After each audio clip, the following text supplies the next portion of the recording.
Opinions and stories around the game we love, told by your favorite storytellers. Stay up to date with all things cricket. Subscribe to Cricbuzz's YouTube channel and press that bell icon now. An upset in Game 1 courtesy Scotland and a knock for the ages in Game 2 courtesy Sikandar Raza. Day 2 of Round 1 of this T20 World Cup 2022 had lots in store. Let's recap it all in our match story. In the first game on Day 2 of Round 1 in the T20 World Cup 2022, West Indies won the toss and opted to field first. Scotland with the bat though hit the ground running. Munsey and Jones were very good, especially inside that power play, amassing 50 plus runs. And even outside the power play, once this partnership was broken, you could see that they kind of set a tone towards a very competitive total. With the ball, the West Indies were blow hot, blow cold. Jason Holder was very good. He was the pick of the bowlers for the West Indies. He was holding that one end up, making sure that no runs came from his side, but the other end kept leaking runs. And Munsey kept amassing those runs. Raised his half century, also took Scotland to a very competitive 160 for 5 at the end of 20 overs. Now, this total that seemed competitive at the halfway mark would turn out to be insurmountable for the West Indies, despite a decent start for them. Because in the first 6 overs, they also got 50 plus runs, just that they'd lost 2 wickets inside the power play. Kyle Myers was expressed with the bat at the start, while Evan Lewis at the other end looked scratchy, but things were only going to get worse for the West Indies from there. At the end of the 12 overs mark, they'd already lost more than half their side, and there was no coming back from that.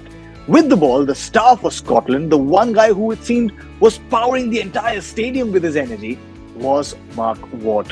What exceptional bowling. He bowled from behind the crease, varied his pace, varied his lengths, varied his celebrations as well. He not only powered Scotland, powered the entire stadium, but also powered them to a massive victory. 3 wickets for Watt, a massive victory for Scotland. 42 runs, 2 upsets in 2 days now in round 1. First Namibia beating Asian champion Sri Lanka. Now Scotland beating 2-time T20 World Cup champions the West Indies. These teams showing that they've come here and they mean business. Game 2 was Ireland taking on Zimbabwe. Ireland won the toss, opted to field first, and their bowlers were right on the money, denting that Zimbabwean top order big time inside the first 6 overs. 3 wickets gone inside the power play. 37 for 3 was the score, to be exact, when Sikandar Raza walked in.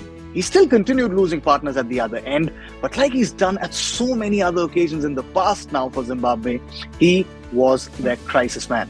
82 runs off 48 balls. He farmed the strike, he hit those boundaries, he converted those ones into twos when needed, made sure that a score that Zimbabwe perhaps thought would have been impossible at the time when they were losing wickets was now within touching distance. 174 for 7 is what Zimbabwe would end up with against a very formidable bowling attack from Ireland. Of course, Joshua Little was very good, Simi Singh was very good, but Sikandar Raza on this day was better. Now, this momentum shift was also carried into their bowling for Zimbabwe. Ngarawa got Paul Sterling very early. In his very next over, got another wicket. Muzarbani joined in as well. He got 2 wickets in his very first over, and that kind of just broke the back of Ireland's chase. Within the first 10 overs, when half your side is back in the hut, the hopes aren't really that bright. And that was the case with this Irish chase, which meant Zimbabwe beat Ireland by a massive margin of 31 runs, registering their first win in round 1. Ireland will have to wait to open their account.